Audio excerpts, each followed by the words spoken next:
जोहार सबाइके। तो आमी आज जे विषयटा निये आसते चाइछि सेटा आपनारा जानेन जे बर्तमाने मुकुटमणिपुर मेला चलছে। तो এই মুকুটমণিপুর জলাধার সম্পর্কে যদি আপনাদের জানা থাকে তো জানেন যে 16টা কুর্মী অধ্যুষিত গ্রামকে ডুবিয়ে এই মুকুটমণিপুর জলাধারটা তৈরি হয়েছে। তো এই জলাধারটা তৈরি হলেও কুর্মী অধ্যুষিত এলাকা নিয়ে জলাধারটা তৈরি হলেও বর্তমানে মুকুটমণিপুর মেলা চলছে। কিন্তু আক্ষেপের বিষয় হচ্ছে যে এই মুকুটমণিপুর মেলাতে এই কুড়মালি সংস্কৃতি কিন্তু ব্রাত্য হয়ে আছে। যেমন আমাদের এলাকায় যে সমস্ত চলে বিশেষ করে টুসু, অহিরা গীত, করম নাচ, ডাঁড়ি নাচ, পাতা নাচ, তো এই সমস্ত যে সংস্কৃতিগুলো আছে এইগুলা কিন্তু বঞ্চিত করে এই মুকুটমণিপুর মেলাটা হচ্ছে। উল্টো দিকে আমাদের এলাকার যে সমস্ত শিল্পীগুলো রয়েছে সেই শিল্পীদেরকেও কিন্তু উপেক্ষিত করা হয়েছে। তো এই উপেক্ষার প্রতিবাদ যে সমস্ত শিল্পীরা জানাতে চান বা যে সমস্ত দল ম্যানেজাররা আপনারা এর প্রতিবাদ যারা আপনারা প্রতিবাদ করতে চান তাদেরকে আমি অনুরোধ জানাবো আগামীকাল ঠিক বৈকাল 4 ঘটিকার সময় আপনারা আসুন। শিল্পীদেরকে নিয়ে বা বিভিন্ন দল ম্যানেজারদেরকে নিয়ে এই আলোচনাটার মূল বিষয়বস্তু হচ্ছে এইটাই যে আমরাকে কেন ব্রাত্য রাখা হলো, কেন ডাকা হয় নাই, কেন বহিরাগত শিল্পী আনা সত্ত্বেও এলাকার যে ঝুমুর শিল্পীগুলো রয়েছেন যাদের নাম ডাক আছে, যারা শিল্পী ভাতা পর্যন্ত পান অথচ তাদেরকে কিন্তু ডাকা হয়নি এই প্রোগ্রাম। তো এর প্রতিবাদে এইখানে আমরা একটা সিদ্ধান্ত নেওয়ার জন্য যে বিভিন্ন দল ম্যানেজার, বিভিন্ন ঝুমুর শিল্পী এদেরকে নিয়ে আমরা একটা প্রতিবাদ কর্মসূচি করতে চাইছি। বা আপনারা যদি সেটায় মত দেন এবং প্রতিবাদ করব বলে মনস্থির করেন তো অতি অবশ্যই আপনারা আগামীকাল বিকাল 4টার সময় দেদোহা ক্যানেল মোড়ে আসবেন। তো আমার বক্তব্য এইখানেই শেষ নয়, আমার বক্তব্য আবার আছে যে আমার দুঃখ এবং আক্ষেপ এইখানেই যে আমাদের এই মুকুটমণিপুর এলাকা জুড়ে যে বিভিন্ন মাহাতো নেতৃত্বগুলো আছে যারা রাজনৈতিক দলের নেতা অথচ যারা এই সংস্কৃতিটা মানেন তার ঘরেও কিন্তু গরু জাগার থেকে শুরু করে গোরাম পূজা পর্যন্ত সবগুলাই হয়। তো পাতা নাচ থেকে শুরু করে সবকিছুই তারা হয়। তো রাজনৈতিক মঞ্চ ভরানোর জন্যে এইগুলোকে ব্যবহার করা হয়, এই নাচ গানগুলোকে ব্যবহার করা হয়।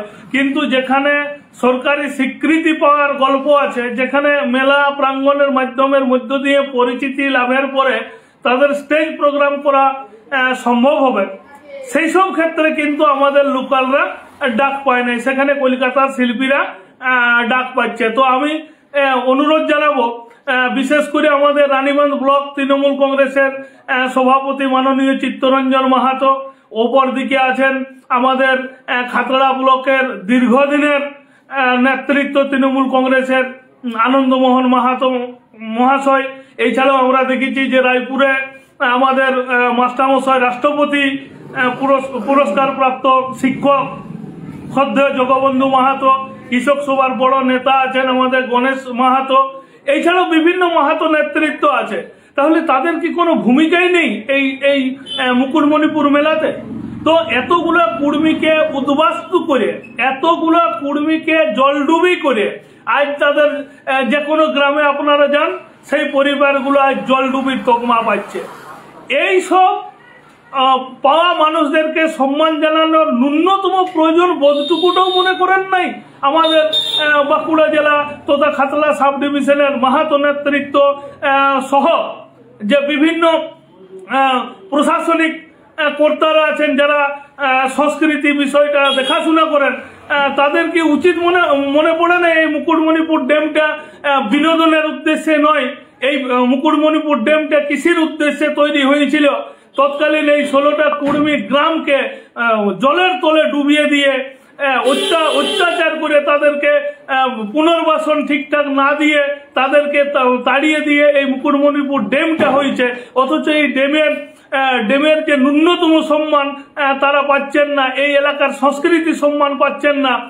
এর প্রতিবাদ করা যদি কেউ প্রয়োজন মনে করেন, কোন শিল্পী, কোন ঝুমুর শিল্পী, কোন পাতা নাচের শিল্পী, কোন করম নাচের শিল্পী, কোন দাসাইয়ের শিল্পী, আপনার কাঠি নাচের শিল্পী বা দল ম্যানেজার বা টুসু গান নাচের দল ম্যানেজার, আপনারা যদি মনে করেন যে এই মুকুটমণিপুর মেলায় আমাদের এই সংস্কৃতিকে ব্রাত্য করে রাখার প্রতিবাদ জানানোর প্রয়োজন আছে বলে আপনারা যদি মনে করেন, তো আমি সবাইকে অনুরোধ করব, করজোড়ে অনুরোধ করব, এলাকার সংস্কৃতিকে বাঁচানোর তাগিদে আপনারা যদি তাগিদ এতটুকু অনুভব করেন, তো আগামীকাল ঠিক বিকাল 4টার সময় দেদোহা কলেজ মোড় আসুন, সেই দেদোহা ব্রিজ মোড়, সেখানে আমরা একটা আলোচনা করতে চাইছি।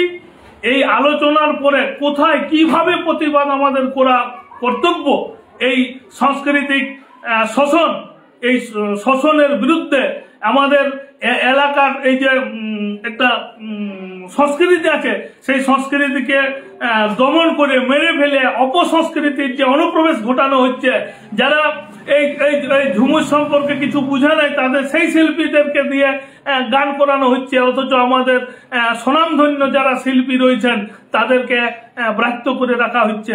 তো আসুন, আমরা আজকে একটা বিশেষ কাজে আমাদের মানুষ মারা গেছেন, তো আমরা নাইলে লাইভটা অনেকক্ষণ করার উদ্দেশ্য ছিল, কিন্তু আমরা এখন পড়ানোর উদ্দেশ্যে বেরিয়ে যাব। বীরেন্দ্রনাথও রেডি হয়ে আছে। তো সবাইকে আরেকবার শেষ আবেদন জানাচ্ছি, করজোড়ে আবেদন জানাচ্ছি, যদি আপনি আপনার এলাকার সংস্কৃতিকে বাঁচিয়ে রাখতে চান, তো অতি অবশ্যই আগামীকাল বিকাল 4টার সময় দেদোহা ব্রিজ মোড়ে উপস্থিত হয়ে আলোচনাটা কি কিভাবে কোথায় প্রতিবাদ জানানো উচিত সেইটা মতামত ব্যক্ত করুন, এবং আগামী দিনে কোনো প্রকার যাতে এই শোষণ, বৈষম্য, বঞ্চনা না হয় তার আবেদন জানাচ্ছি। এই বলে আপনাদের সামনে বীরেন্দ্র আবেদন জানাই, আমাদের এই লাইভটা শেষ করব। জোহার সবাইকে। এখন আপনারা বিশেষভাবে লক্ষ্য করবেন যে বিভিন্ন সমীক্ষায় আজকের দিনে সেই সমীক্ষকরা জানাচ্ছেন যে দেশীয় জিনিস আপনারা ব্যবহার করুন, অন্যান্য যে সংকট জাতীয় বিষয় যেগুলা আমাদের মধ্যে অনুপ্রবেশ করে দেওয়া হচ্ছে তার কিন্তু ব্যাপক প্রভাব পড়ছে।